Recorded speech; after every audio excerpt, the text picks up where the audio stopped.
La luz del televisor, escuchan música relajante. ¿Cómo descansamos? ¿Cómo dormimos los argentinos y en el mundo? Teniendo en cuenta que hoy es ni más ni menos que el Día Mundial del Sueño. Por eso lo hemos invitado al doctor Facundo Nogueira, el jefe del Laboratorio del Sueño del Hospital de Clínicas. Facundo, gracias por estar con nosotros. Gracias por la invitación. Bienvenido. Bueno, ¿es verdad que cada vez descansamos menos o peor? No sé.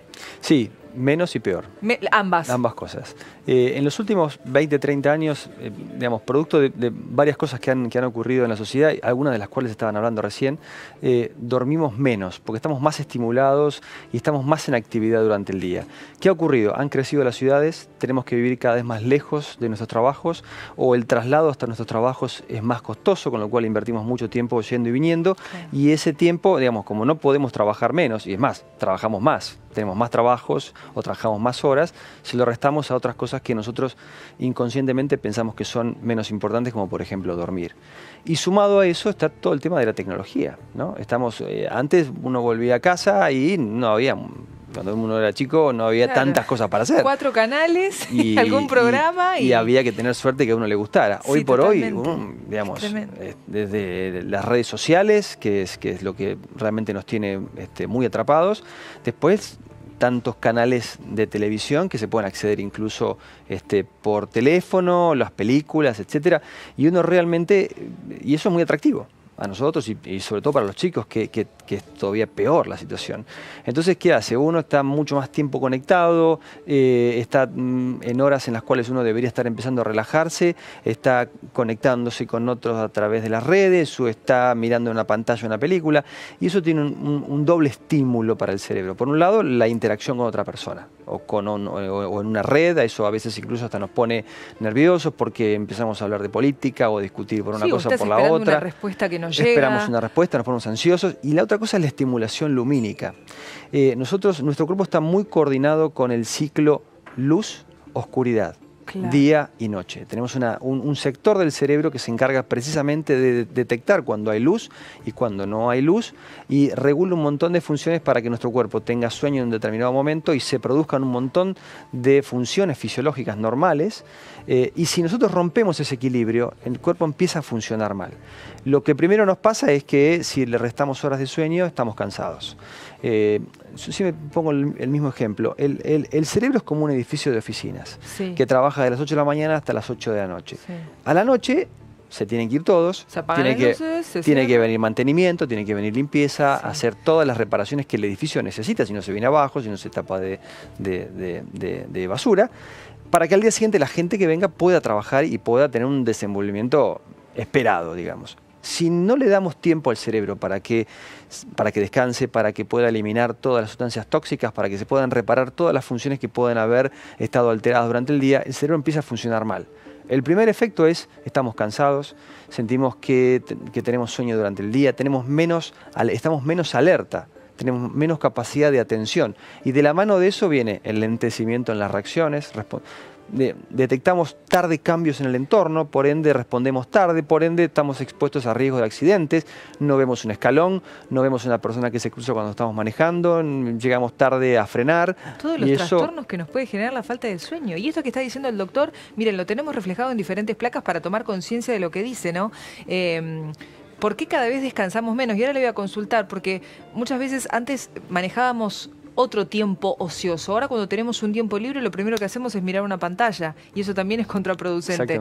El cerebro necesita descansar por lo menos 8 horas por día. En promedio dormimos 2 horas menos que hace 20 años. Exactamente. Por las causas que nos decía el doctor. A ver, pasemos a la segunda placa. Esto es importantísimo. Por lo menos dormir 8 horas es como básico. Ahora vamos a repasar la próxima. Pero digo, no todos dormimos 8 horas. ¿Y qué pasa, por ejemplo, con la gente que tiene un trabajo en donde la tarea la realiza de noche? Ahora vamos a la apnea. Pero ese es un problema también. Y sumado a lo que comentabas antes, está demostrado, está escrito, está publicado. Hay investigadores que avalan la aseveración de que dormir menos de 7 horas hace que la gente se muera antes. Estamos hablando de morirse más joven cuando uno duerme menos de 7 horas. Y esto tiene que ver con que pensemos que durante el día todo nuestro cuerpo está sobreexigido. Y cuando hablo de nuestro cuerpo, incluyo el aparato cardiovascular. El corazón durante el día tiene una frecuencia cardíaca más alta, una presión arterial más alta se genera en el cuerpo, que se contrabalancea durante la noche. En la noche normalmente nos baja la frecuencia cardíaca, nos baja la tensión arterial y el corazón y el aparato cardiovascular, las arterias, entran en un estado de reposo. Si le quitamos tiempo de reposo, estamos sobreexigiendo el aparato cardiovascular y eso nos expone a riesgo de tener más complicaciones.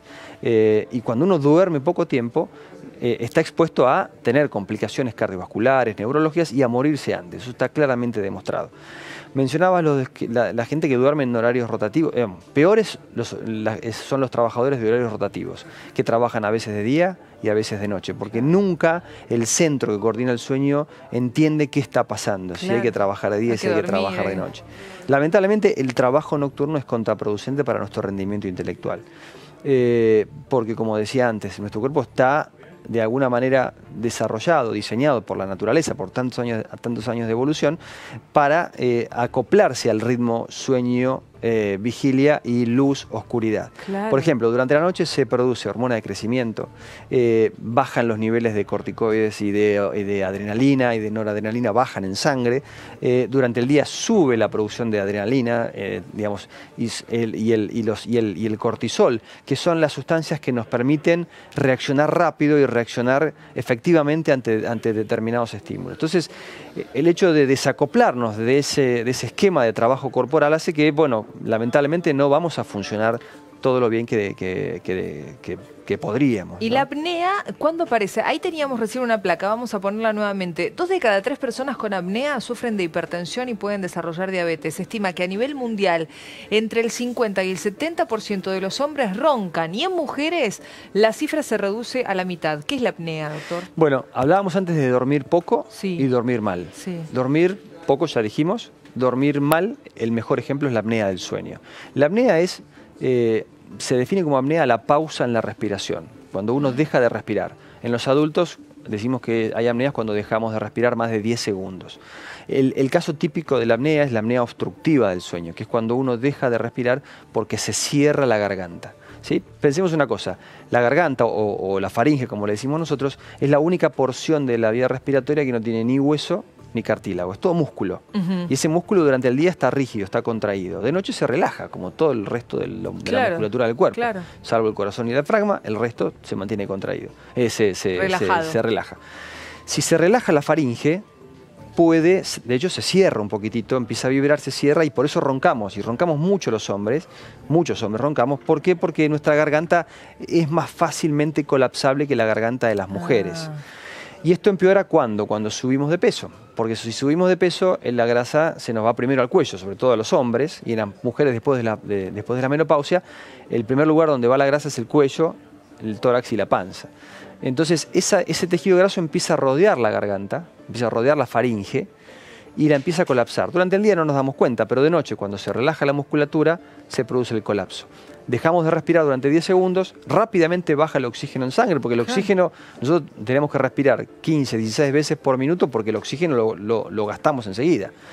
Y el cerebro detecta que está pasando eso, entra en un estado de alarma y despierta al sujeto, o sea, nos despierta. Son micro despertares, duran poquitos segundos, no nos damos cuenta que nos despertamos, pero eso fragmenta el sueño, no deja que el cerebro descanse, lo interrumpe. Entonces estamos por ahí y hay gente que tiene, lo normal es tener menos de 5 apneas por hora, pero hay gente que tiene más de 100 apneas por hora. Ay, es muchísimo. Más de 30 es severo. Con la edad aumenta el riesgo de apneas. El principal factor de riesgo es el sobrepeso. Bien, ¿sí? El 70% de los pacientes que tienen apneas del sueño, dos de cada 3, tienen sobrepeso.